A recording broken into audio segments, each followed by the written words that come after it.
Wuono jakom mar jodongluo Ker Willis Otondi ong'ielo rengo okinyi ma kawuono e kar thieth ma Avenue e kaunti ma Kisumu. Ker Otondi owito ngimane tok tuore chakre tok yiero maduong' ma pachoka manobage dwe mar 8 higa mokadho. Jotelo mopogore opogore ma oganda Luo oywage kuom kelo kanyakla joluo e kilde mane otelo ka Millicent Adhiambo koro miyoler. Odiochieng' ma kawuono are okinyi piny Luo otimo luoch kata obedo ni chieng' rieny makech oganda Luo wito ratego kendo jatelo Ker Willis Otondi e dalane ma Nyahera e kar chung' od bura ma Kisumu West.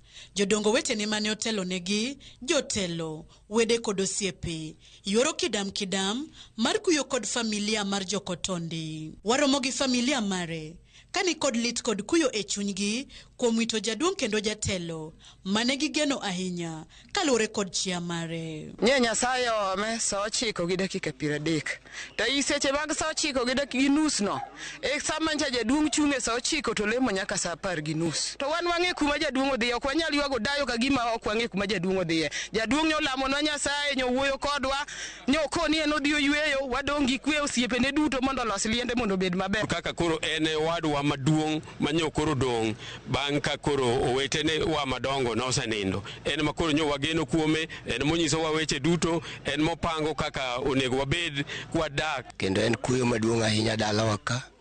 Jaduong' nochako kodwa maber kotayowa kapod en e dala joka siganda nyaka kama nyo obede jakom Luo. Nyocho ng'adonwa rieko kendo luongowa dala ka pile. Nohero kwe kendo nohero ni oganda mondo riwre kamoro achiel. Agonye mondo dhi gi kwe, Nyasaye oket chunye kamo kwe. Jodongo to kane loso ewi jatendgi mosenindo Ker Otondi ne giyange kaka jal mane jaratiro kendo ne ohero kwe kod riwo ji achiel kaka joka ng'ato. Bende gikwayo oganda Luo mondo bed mabor kod siasa mar chako laro kom ker masani owe thuolo kod mosenindo Ker Otondi. Wan kod lit mang'eny mokadho nikech wawito jal manyo ritowa mara nyisi mara achiel mar joluo nikech yudo ng'ama tende chal kod mar Opiyo nyo tek osebedo kotayowa kod kwe mang'eny. Omiyo aduogo kuyo mara malit kendo lit moganda joka Nyanam, oganda Luo mondo obed mos kwang'iyo nyime. Sani ma ker koro sewewa kik mondo wachak wabed gi weche moko mar ywaruok ni en ng'an mabiro kawo kar Willis Otondi.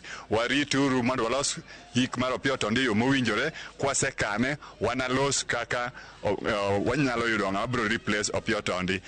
Jalup Governor Matthews Owili kod Speaker mar Kisumu County Assembly mani ochopo Nyahera e dala Ker Otondi kod ote mag kuyo e lo Governor ma Kisumu ng'ire Peter Anyang' Nyong'o ne opako Ker Otondi kaka soko marieko mani onyiso oganda jo Kenya ahinya to oganda Luo yo makare monego gilu e kinde mora mora ahinya to ndalo siasa. En kuyo malich kabisa moko mako jo Nyahera kata jo Korando kende, en kuyo momako piny mangima. Gima wapare go maduong' kabisa en kinde machien kacha kane nitiere paro makelo lokruok e weche mag katiba mar Kenya kata BBI. Nowuotho kabisa kowuotho kuom ogendni mamoko kokelo oganda mopogore opogore mondo oriwre achiel kod oganda mar Luo. Nikech en onogo ne manyo miyowa direction mwaluwo ok mana cultural kende to nyo en ogai malich ahinya kata weche mag weche mag siasa. Akaw thuolo e lo ngire Peter Anyang' Nyong'o ma e governor mar county ma Kisumu mondo wakel mos makende ne jo kajaduong' Willis Otondi. Governor Anyang' Nyong'o en achiel kuom jotelo mane ooro otege mag lit kod kuyo kotenore kod tho mar Ker Willis Otondi kowacho ni ne en jambetre mar kwe kod achiel mar oganda. Omedo ni Otondi ne otego siasa makaluo kendo notudo oganda Luo kod udi mamoko pacho ka. Nyong'o omedo kwayo kwe kod hocho ne oganda Luo duto kaluwore kod tho mar Ker Otondi. Ker Otondi mane ong'ielo rengo kaja igni 98 ne osidh kaka jakom jodong Luo igni 13 mokalo tok tho ker machon Riaga Ogalo. Ringre mosenindo osetere kar kano ringre ma Aga Khan ei kaunti ma Kisumu.